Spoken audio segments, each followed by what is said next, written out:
Daniel in Houston, Texas. Hey, Daniel, what's up? Hi, Tom.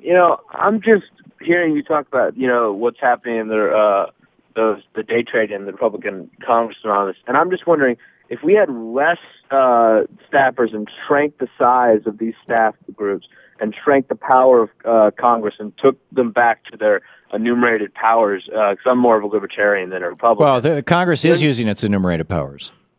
Well, nah. Please name one that they're not using. Okay, Department of Education. The Department of Education is listed under the General Welfare Clause. That General Welfare Clause only applies under the enumerated powers. Well, the general welfare is one of the enumerated powers. If you define, not. General welfare is not an enumerated power. Thomas Jefferson himself said that if you allow general welfare to mean anything it wants to, you will have tyranny.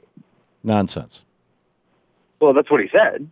You can check me. Here, Article 1, right, Congress, Section 8, powers granted to Congress, Sentence 1. The Congress shall have the power to lay and collect taxes, duties, imposts, and excise. Taxes, oh my God. To pay the debts and provide for the common defense and general welfare of the United States. Now, if the general welfare of the United States is not advanced by our having a well-educated populace, then I don't know what is. I mean, again, it's a 10th Amendment issue because it's... No, it's not. That is. That is. I mean, honestly, because... Where in the 10th Amendment does it mention education? 10th Amendment is anything not enumerated under the... 10th Amendment says any powers not granted to the federal government hereof are granted to the states.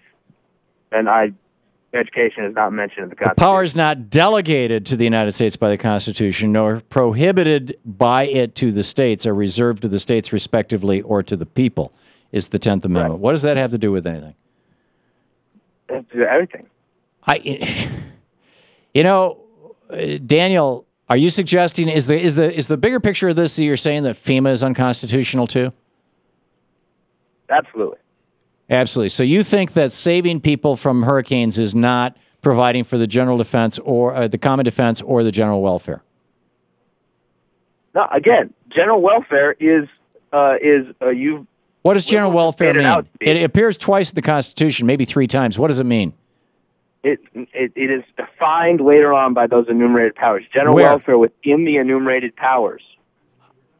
Yes, the general welfare. It says. I just read it to you. That's the enumerated powers are Section 8. I just read it to you.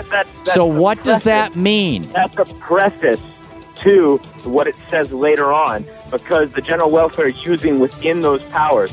It does not grant another power by saying welfare, because it would be within the welfare of the general public to buy everyone a car, but that's not a power delegated to the federal government. Yeah. Daniel, I encourage you to move to Haiti, the Libertarian Republic of Haiti. You're listening to the Thom Hartmann Program. Visit ThomHartmann.com for audio and video archives. Or Somalia, the Libertarian Republic of Somalia. Or, pick your country with very, very little government. And when the disasters happen, not so good.